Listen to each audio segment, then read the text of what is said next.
नमस्कार। जैसा कि आप जानते हैं कि भारत में पिछले साल अगस्त से किसान केंद्र सरकार द्वारा जारी किए गए कृषि कानूनों के खिलाफ रोष प्रदर्शन कर रहे हैं और अभी तक इस मसले का कोई हल नहीं निकल पाया है।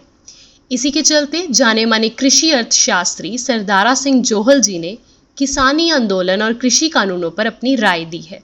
आपको बता दें कि सरदारा सिंह जोहल पिछले 60 वर्षों से खेती से जुड़े हुए हैं और Sardara Singh Johal agricultural cost and price commission के चेयरमैन रह चुके हैं और इसी के साथ साथ वे आरबीआई के गवर्निंग बोर्ड के निर्देशक के तौर पर भी काम कर चुके हैं।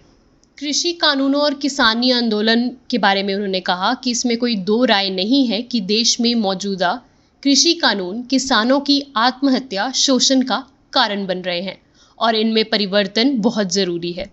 केंद्र सरकार द्वारा इस दिशा में पहल करके जो कानून लाए गए हैं उनकी मांग वह पिछले 40 साल से कर रहे थे, लेकिन सिद्धांत ये कहता है कि जिनके भले के लिए ये कानून लाए गए हैं, यदि वे कानूनों को वापस करवाना चाहते हैं तो सरकार को इन्हें वापस लेने की दिशा में काम करना चाहिए। उनका कहना ये भी है कि अब ये सीधी लड़ाई केंद्र सरकार के साथ हो गई है और केंद्र सरकार को भी हमने अपने खिलाफ कर लिया है। निवेश का माहौल भी खराब कर लिया है तो पंजाब की आर्थिकता तो और नीचे जाएगी। इसे जितना जल्दी ठीक कर सके उतना ही बेहतर है और लेकिन इस समय हालात ऐसे हो चुके हैं कि कोई एक दूसरे के विचार सुनने को तैयार नहीं है।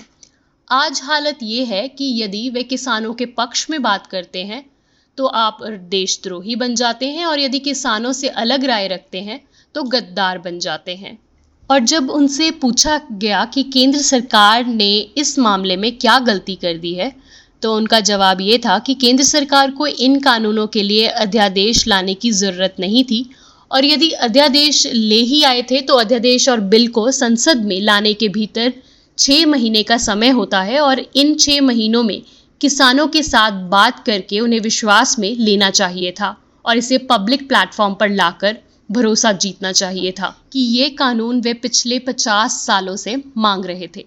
नए कॉन्ट्रैक्ट फार्मिंग कानून में किसान की ज़मीन अटैच नहीं हो सकती, ना किसान की ज़मीन खरीदी जा सकती और ना ही किसान की ज़मीन लीज पर ली जा सकती है और ना ही ज़मीन गहने रखी जा सकती। तो फिर ज़मीन कहाँ जाएगी? मंडी समाप्त होने की बात पर उन्होंने कहा कि मंडी कैसे समाप्त हो जाएगी? कोई मूर्ख आदमी है जो उसके समानांतर मंडी खोलेगा? क्या व्यक्ति हर किस्म के प्रोडक्ट खुद खरीदेगा? क्या उसमें आड़ती नहीं होंगे? क्या व्यापारी नहीं होंगे? और साथ ही साथ उन्होंने ये भी कहा है कि किसान ये तो बताएं कि अब उन्हें किस चीज़ की मांग है। वे सरकार के साथ टेबल पर बैठें और अपनी बात रखें। क्या कभी ऐसा होता है कि बैठक अपनी बात मानने की शर्त पर हो? यदि भारत और चीन ज़मीनी विवाद पर आपस में बैठ सकते हैं तो किसान सरकार के साथ क्यों नहीं बैठ सकते?